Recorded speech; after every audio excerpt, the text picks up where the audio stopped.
Kaya gandang gawing rest house niyan sa Pinas mga ka-woodworks. Yan ang bagong project namin ngayon mga ka-woodworks. Ang gagawin namin ngayon ay yung pinaka-flooring ng pergola na yan. Pyeongseong kung tawagin nila dito sa Korea. Yan naman yung plano ng flooring. At ito na yung pinaka-pipe niya. Ang pipe niyan ay may sukat na 100 by 50 mm. Magkahiwalay yan mga ka-woodworks, pinagdugtong na lang namin. Kailangan kasi magkadugtong yan pagka i-assemble na yung mga kahoy. Kung mapapansin nyo pala mga ka-woodworks, octagon yung shape ng flooring ng pergola na ginagawa namin. Palgak kung tawagin naman dito sa Korea.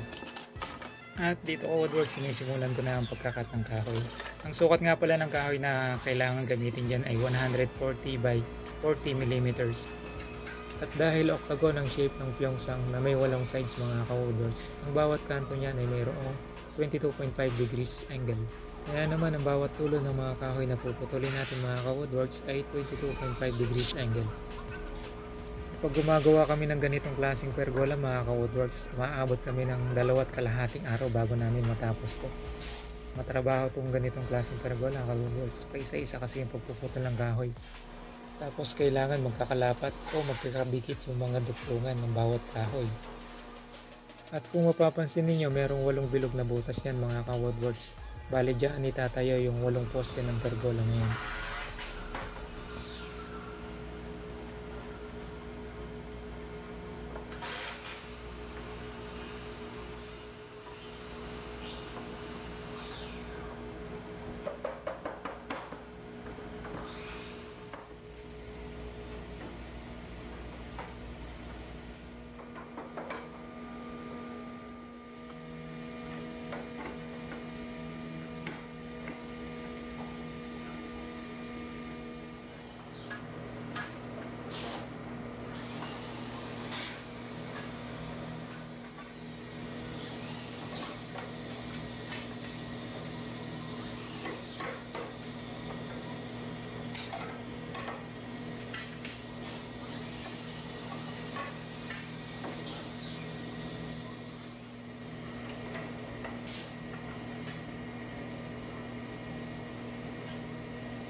Part 2 ng ginawa naming octagon shape na pergola.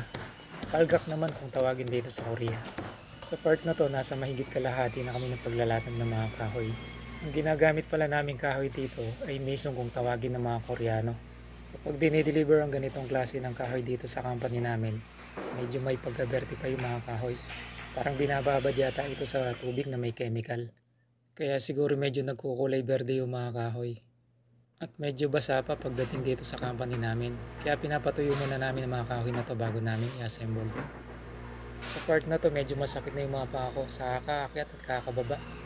Kailangan kasi putulin ulit ng paisa-isa yung mga kahoy para lumapat yung mga dugtungan. At dito naman malapit na namin marating yung pinakagitna. Mga 3 layer na lang at matatapos na namin ang paglalatan ng mga kahoy. Kung gusto pala ninyong gayahin ng ganitong style ng flooring, pwede naman kayong gumamit ng ibang klase ng kahoy. At kung ganito na octagon shape din, Katingin nyo lang yung magkabilang dulo ng kahoy ng 22.5 degrees angle. At yung sukat naman, depende na yun sa laki ng gagawin ninyong plotting. Nagkakahalaga nga pala ng 30.2 million Korean won ang pergola na ito kapag natapos na. O halos 1.3 million pesos sa pera natin.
Part 3 ng ginawa naming octagon shape flooring ng pergola. Palgak naman kung tawagin dito sa Korea. Ito na rin yung last part ng pag-assemble namin ng octagon shape flooring na ito. Sa part na to, tinatanggal namin yung ikalawang layer hanggang sa ika-apat na layer ng kahoy. Kakatingin kasi ulit namin yung dulo ng kahoy na tumapat sa paglalagyan ng bilog na poste. At pagkatanggal naman ng mga kahoy, kakatingin naman ito gamit naman ng jigsaw. Susundin lang namin dito yung kulit na ginawa namin. Matrabaho talaga ang pergola na ito. Kaya kapag ito ang ginagawa namin, umaabot talaga kami ng 2 araw bago namin matapos ang pergola na ito. Dito flooring pa lang yung ginagawa namin. Yung ibang part nga pala ng pergola na ito, hindi na ako yung gumawa, kundi yung kasama namin Koreano at Vietnamese sa department namin. Ang ginagawa lang namin na ito, bali ito pa lang yung pinaka-flooring ng pergola. At ito yung pinakamatagal at pinakamatrabaho sa lahat ng part ng octagon shape pergola na ito. Dito na isalpak na ulit namin yung mga kahoy at napalabas na rin namin dito yung 8 butas na paglalagyan ng bilog na poste. Sa part na to, ginagamitan ko ng wood trimmer para maging pulido yung pagkakatrim, yung pagkakabilog ng mga kahoy.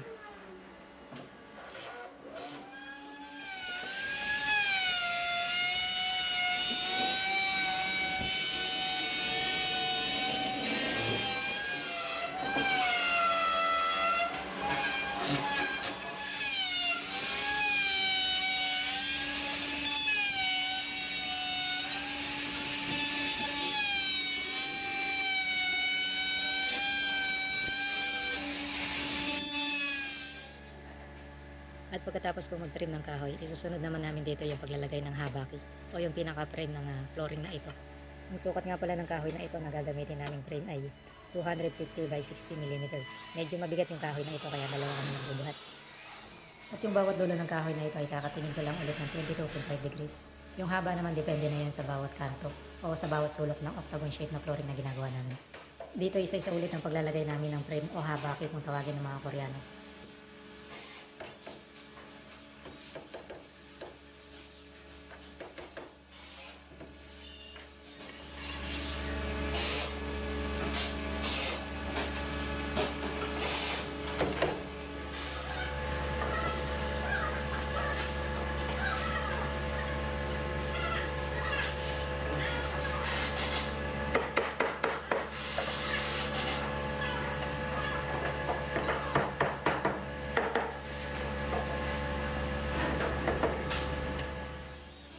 At ito na yung pangulong frame at matatapos na namin ang pag-assemble ng octagon shape flooring ng pergola.